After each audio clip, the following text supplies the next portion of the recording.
कल छठ हो जाएगी महाराज, और वो छठ भी कोई साधारण नहीं। जिस छठ माता का स्मरण स्वयं भगवान कृष्ण के पुत्र सांब ने किया, जिस छठी माता को स्वयं कार्तिकेय जी को दिया गया, पूरा विश्व, हमारे बिहार साइड के जितने भगत लोग होते हैं आज से व्रत का क्रम प्रारंभ कर देते हैं महाराज। Please like, share and subscribe the channel and press the bell icon for new notification of videos. 36 घंटे का ये व्रत रहता है छठ का। स्नान, खाना, दूसरे दिन फिर वही क्रम में पूजन की तैयारी, भूखे रहना, सूर्य को अर्घ देना, उगते को डूबते को, और मां छठी का स्मरण करना।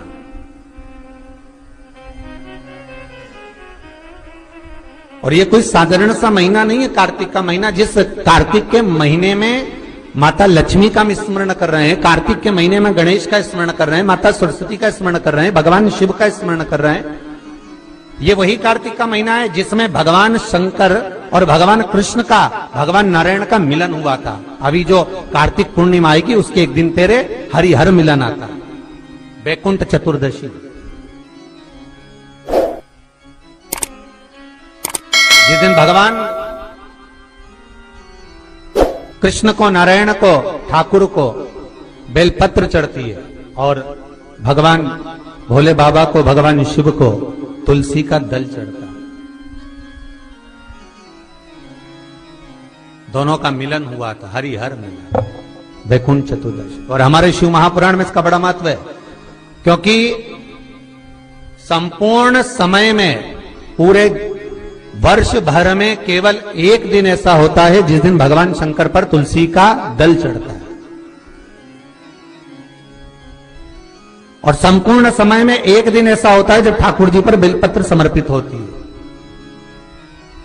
शास्त्र तो कहता है, विष्णु पुराण कहती है, स्कंद पुराण वर्णन करती है कि ठाकुर जी को तो बेलपत्र आप अगर पूजन कर रहे हो तो रोज समर्पित कर भी सकते हो, पर शंकर भगवान को, भोलेनाथ को, मेरे विश्वनाथ को तुलसी का दल साल भर में समर्पित नहीं होता, केवल एक वैकुंठ चतुर्दशी का दिन ऐसा होता है। और उस बेलपत्र की भी बड़ी महत्वता है। और कार्तिक के महीने में अपन जब कथा श्रवण कर रहे हैं, आनंद ले रहे हैं, सुनने के लिए बैठे हैं, और मौका मिला है कार्तिक महत्तम को श्रवण करने का, तो एक एक महत्व को अपन समझ। उत्तर भारत के जो लोग हैं ये पूजन करते हैं दीपावली के बाद में छठ की पूजा, छठी। बिहार साइड में, यूपी साइड में, इधर सबसे ज्यादा पूजन होती है छठ की। कौन सी माता है ये छठ? है कौन सी माता छठ? जितने लोग पूजन कर रहे हैं उनको भी ज्ञात नहीं है कि ये छठ की पूजन होती क्यों है, ये माता है कौन सी। ये छठ माता कोई दूसरी नहीं है, कार्तिकेय जी की धर्म पत्नी देवसेना है जिसकी पूजन होती है छठी के रूप में। उगता सूरज और डूबता सूरज का अर्घ होता है। सबसे पहली छठ पूजन किसने करी थी? भगवान कृष्ण के पुत्र सांब ने करी थी। सांब पुराण कहती है सबसे पहली छठ पूजन, क्योंकि सांब का शरीर बेकार हो गया था। भगवान कृष्ण की शरण में सांब पड़ गया, पिताजी आपने मुझे श्राप दिया है, क्योंकि गलत भाव हो गया था, गलत दृष्टि हो गई। भगवान कृष्ण के पास में जामवंती जी बैठी हुई थी, तो सांब ने आकर कहा, पिताजी मुझसे गलती हो गई, बहुत बड़ी गलती, क्षमा कर दीजिए। भगवान कृष्ण ने कहा, तुम सूर्य की आराधना करो। सूर्य की आराधना करी तो सूर्य कहते हैं तुम इंद्र की पुत्री देवसेना की आराधना करो।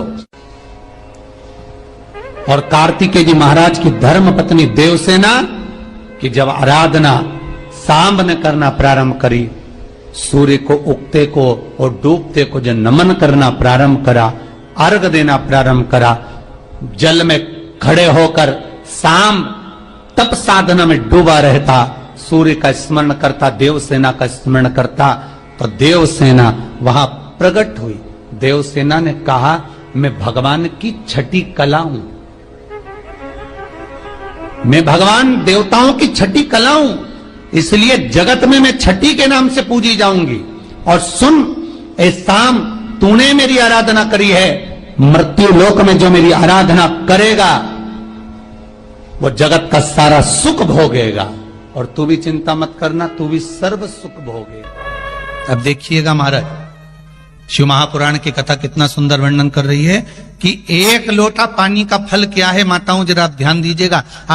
कई लोग कहते हैं गुरुजी आप पुरुषों को तो कहते ही नहीं हो कि एक लोटा पानी चढ़ाओ, कि पुरुष लोग मंदिर जाएं, कि पुरुष लोग भगवान शंकर का आराधना करें, पूजन करें। मेरा आप सबसे निवेदन है, इस व्यासपीठ से हमने कभी ये नहीं कहा कि माताओं आप जल चढ़ाओ, कि पुरुष आप जल चढ़ाओ। हम तो निवेदन सबके लिए करते हैं कि आप सब मिलकर, गला पकड़ रहा है बाबू, आप सब मिलकर आप शिव की आराधना करिए, आप सब मिलकर भगवान शंकर का आराधना करें। एक लोटा पानी, चाहे पुरुष हो, चाहे स्त्री हो, चाहे बच्चे हो, चाहे युवान हो, चाहे बड़े हो, वो जल शिव को समर्पित करें, शंकर को जल समर्पित करो, शंकर को जल चढ़ाइए। उसका फल क्या है महाराज? शिव जी की कुछ चीजें बड़ी प्रिय है। एक भस्म का त्रिपुंड, एक गले में रुद्राक्ष की, जम के बोलिए, माला। और अगर रुद्राक्ष की माला नहीं भी हो तो एक रुद्राक्ष आपके गले में हो,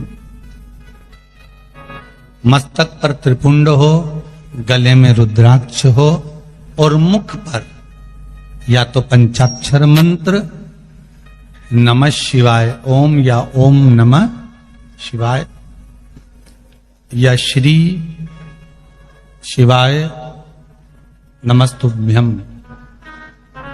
फिर से बोलिए, श्री शिवाय नमस्तुभ्यम, श्री शिवाय नमस्तुभ्यम।